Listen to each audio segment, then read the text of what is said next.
By the mid-90s, the music world had already written Alice in Chains' obituary. The rumors were swirling. Layne Staley had lost limbs, the band was finished, and their funeral was just around the corner. But they weren't about to fade away quietly.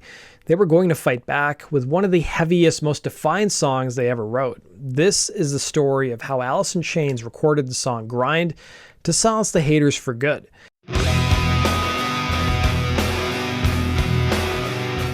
To really get the fury behind the song Grind, you have to understand the deafening silence that came before it. After the massive success of their 1994 EP Jar of Flies, Alice in Chains just vanished. A band that had been a relentless touring machine in the early 90s suddenly went dark. They pulled out of a huge summer tour with Metallica, and with no new music and no new shows, a vacuum was created. And in rock and roll, that kind of vacuum is always filled with rumors. The mid-90s were a shaky time for the Seattle grunge scene. Following the death of Kurt Cobain from Nirvana in 1994, the media story changed. It wasn't about the explosion of a new sound anymore. It was about the inevitable tragedy that was sure to follow. Journalists and fans started looking for the next casualty, and all eyes turned to Alice in Chains and their enigmatic and increasingly private frontman Layne Staley. For a year and a half, the band didn't play a single live show, a direct result of Staley's deteriorating health and his deepening battle with addiction. This complete absence from the public eye fueled some of the most vicious and bizarre rumors in rock history. It wasn't just whispers of a breakup, it was a morbid death watch or death pool, broadcast in magazines and on the radio. There were persistent yet false reports that Staley was dead. Other rumors claimed that he had gotten gangrene from his drug use and even had to have his arm amputated. Some stories even claimed he was missing fingers. These weren't just theories floating around on the fringes, this was becoming the public story of the band. Alice in Chains, a group that had clawed its way to the top with raw honesty and brutal riffs, was being buried alive by gossip. For the rest of the band, especially guitarist and chief songwriter Jerry Cantrell, the silence was infuriating, and the stories were an insult to everything that they had built. The world was trying to write their obituary. But Alice in Chains wasn't dead.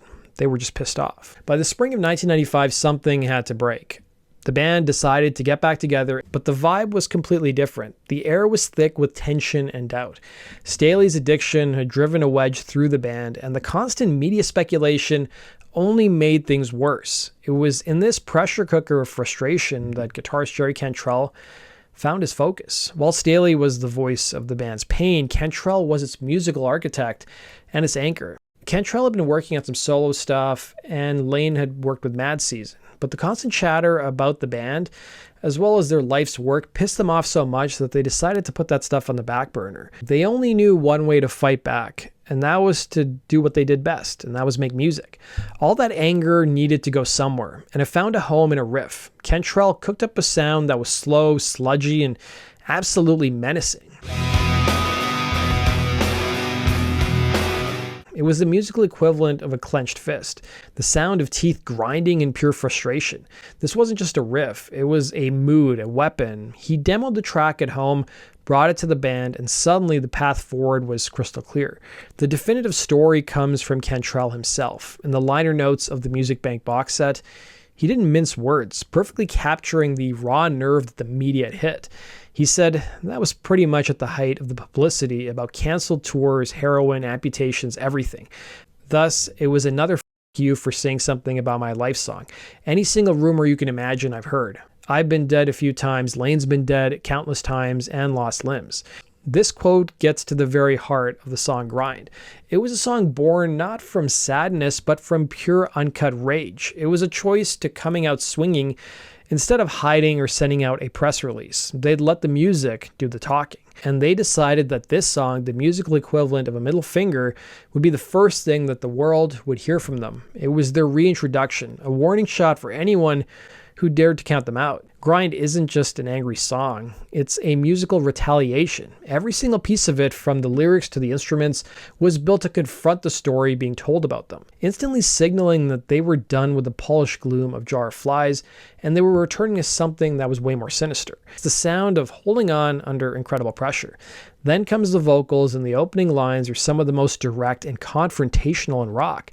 Shared by Cantrell and Staley, their iconic chilling harmonies deliver the first punch. It's aimed right at the media and the rumor mill. It's a poetic way of saying, I'm still breathing, so shut your mouth.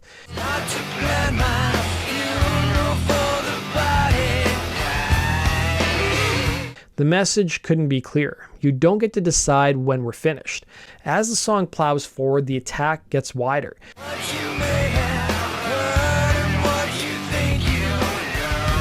In this context, it feels aimed squarely at the creators of their public image, the press.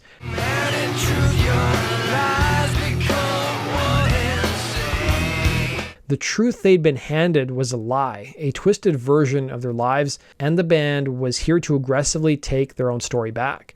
But hiding underneath all that outward-facing anger is a deep personal struggle. The line that everyone can relate to is, "Let me sleep so my teeth won't grind." Let me sleep so my teeth won't grind. Here the song shifts from a war against the outside world to the internal price of that war.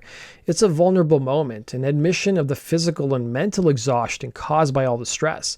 The line turns grind from a simple revenge fantasy into a complex anthem about what it costs to survive in the public eye. The music mirrors this perfectly. The heavy, suffocating verses capture the weight of the rumors, while Cantrell's guitar solo is a moment of pure release. It's a wailing, expressive cry that slices through the sludge, a flash of beauty in all of its ugliness. In the fall of 1995, the silence finally broke. An early cut of Grind was leaked to radio, and to fight the illegal airplay, the band officially dropped the track via satellite on October 6, 1995. It was the lead single from their upcoming self-titled album, sometimes referred to as Tripod. The choice was strategic. Grind was the statement they wanted to make first. The reaction was instant and explosive.